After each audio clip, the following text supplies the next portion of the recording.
बिस्मिल्लाहिर्रहमानिर्रहीम। अस्सलाम वालेकुम वरहमतुल्लाहि वबरकातुहू। मैं वसीम बुज़दार, आप देख रहे हैं यूट्यूब चैनल नशात सानिया। सबसे पहले दुरूद सलाम, अल्लाहुम्मा सल्लि अला मुहम्मद व अला आलि मुहम्मद कमा सल्लैता अला इब्राहीम व अला आलि इब्राहीम इन्नका हमीदुम मजीद।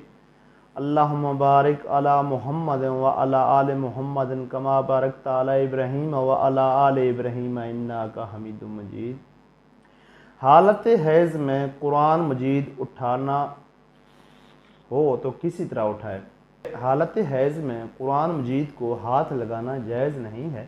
अगर किसी मजबूरी से कुरान पाक उठाना पड़े तो ऐसे कपड़े से उठाए जो बदन से अलहदा कपड़ा हो, मसलन किसी रुमाल से या तौलिया वगैरह से। इसी तरह जो कपड़े वगैरह का गिलाफ कुरान पाक पर चढ़ा हुआ होता है और वो जल्द के साथ सला हुआ ना हो बल्कि जल्द से अलग हो, तो इसी हालत में भी कुरान मजीद को उठाना दुरुस्त है। अपने दोपट्टे से या कुरान पाक के ऊपर जो कपड़ा वगैरह की चोली चढ़ी हुई होती है और जल्द के साथ सिली होती है, इससे कुरान का पकड़ना दुरुस्त नहीं है। हाइज़ा औरत दीनी कुतुब को हाथ लगा सकती है।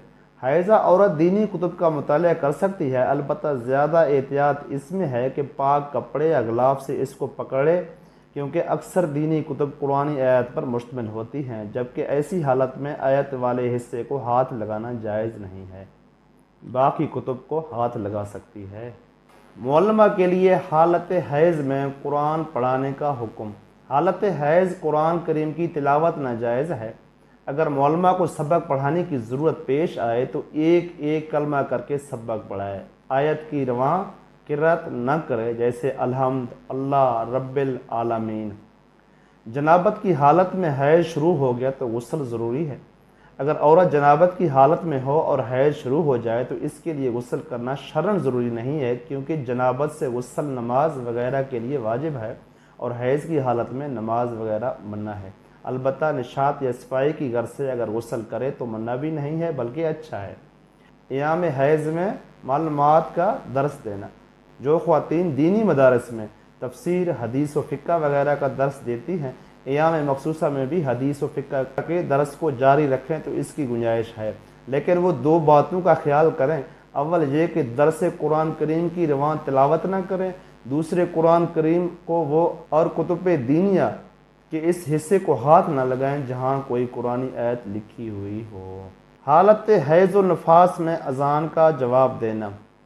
हैज़ व नफास वाली औरत मासूर दुआएं और दुआए कुनूत, वो आयात जो दुआ के मैनी देते हैं, जो दुआ के मैनी पर मुश्तमिल है, इनको दुआ की नीयत से पढ़ सकती हैं। इसी तरह अज़ान व इकामत का जवाब भी दे सकती हैं, अलबत्ता इस हालत में कुरान की तिलावत ममनू है।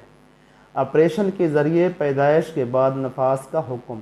नफास इस खून को कहा जाता है जो बच्चे की पैदाइश के बाद औरत के रहम से आ जाए, चाहे बच्चा फितरी तरीके से पैदा हो या ऑपरेशन के ज़रिए। लेकिन अगर खून ऑपरेशन के बाद ऑपरेशन की जगह से आए तो ये नफास नहीं है, बल्कि औरत के रहम से आए तो नफास होगा।